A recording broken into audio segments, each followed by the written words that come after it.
Hello friend, હું છું પ્રકાશ મકવાણા અને આપણા સેમિનારના ફરી એક નવા એપિસોડમાં તમારું હાર્દિક સ્વાગત છે. તો આજે મિત્રો આપણે વાત કરવાના છીએ કે આપણી ઉપર ચેક બાઉન્સની ફરિયાદ થઈ જાય તો આપણે કઈ રીતે આગળ પ્રોસેસ કરવી જોઈએ, કઈ રીતે આપણી ઉપર કાર્યવાહી થઈ, ટોટલ માહિતી તમને આપવાનું છું. કેમ કે મારી ઉપર એ પ્રોસેસ થઈ ગઈ છે અને એ પ્રોસેસમાંથી હું કઈ રીતે બહાર નીકળો ધીરે ધીરે એ તમને આજે હું ટોટલ વાત કરવાનું છું. અને પહેલાં તો તમને મારી રૂમ બતાવી દઉં. પહેલાંય તમે મારા આ વિડીયોમાં જે કાંઈ રૂમ જોઈએ છે ને અત્યારે હવે નવો લુક બતાવી દઉં. એસીથી માંડીને ફ્રીજથી માંડીને આપણું સેટઅપ જુઓ. આ હમણાં ગઈકાલે જ નવું બનાવ્યું અને જુઓ તમે કાંઈ ઘટે છે. અને એક પીસ હજી અહીંયા પડ્યું છે કેમ કે ટેબલ બરાબર મૂકવાની જગ્યા નથી. હવે ટેબલનું સેટ કરીને પછી શરૂ કરવાનું છે. અને ઉપર સીલિંગ બિલિંગ જોઈ લો, કાંઈ ઘટતું નથી ને કહેજો, કાંઈ ઘટે તો કોમેન્ટ કરજો.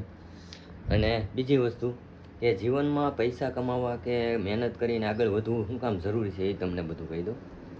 ઘણા બધા દિવસથી ઓર્ડર કર્યા, ફોટોગ્રાફીનું કામ કરું છું એટલે તબિયત ખરાબ થઈ ગઈ છે. હવે તબિયત ખરાબ થઈ ગઈ એટલે પહેલાં તો દવા માટે પૈસા જોવે કાંઈ પણ. અત્યારે જો એક્સ્ટ્રા વસ્તુ પડી હોય, સાબુ શેમ્પૂથી માંડીને. બાકી મારી પાસે ટૂંકમાં શું કહેવાય, બ્રશ લેવાના પૈસા નહોતા એક સમયે. આ 2 ડબ્બામાં નાસ્તો બાસ્તો છે કમ્પ્લીટ. જ્યારે મને ભૂખ લાગે ત્યારે હું નાસ્તો કરી લઉં છું.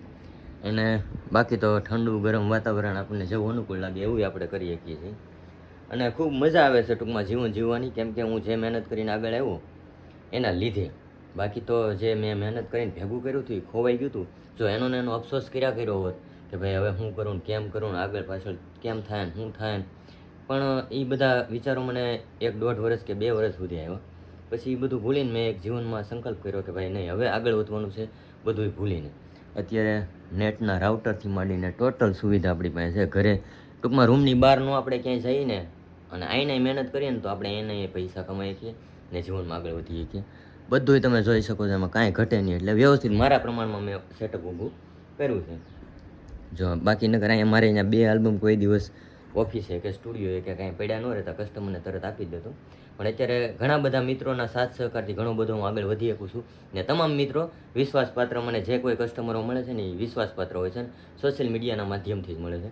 એટલે હું અગાઉ આલ્બમે પ્રિન્ટિંગ કરાવી શકું છું. કેમ કે મને ખરેખર વિશ્વાસ હોય કે એ મને મદદ કરવા માટે મને કામ આપે છે અને મને આગળ લાવવા માટે કામ આપે છે. એટલે હું વિશ્વાસ રાખીને આલ્બમ પ્રિન્ટિંગ કરાવી શકું છું. બાકી પહેલાં હું વિશ્વાસ રાખીને આલ્બમ પ્રિન્ટિંગ ન કરાવતો. કેમ કે પછી લેવા આવે ન આવે એટલે મારે અહીંયા ટૂંકમાં ઇન્વેસ્ટ થઈ જતું ને ખર્ચો થઈ જતો ને પછી લેવા ન આવે એટલે પ્રોબ્લેમ થઈ જતો.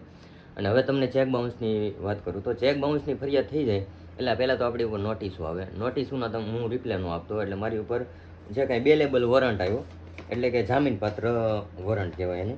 પછી લોન હતી કુલ ટોટલ 63,000ની અને 63,000ની લોન મેં સેટલમેન્ટ કરી. અહીંયા તમને રકમ દેખાશે 30,000. એટલે કે 2 મુદત આવી પણ જજ સાહેબને કાંઈ મુલાકાત કરવાનો મને સમય જ ન રહ્યો.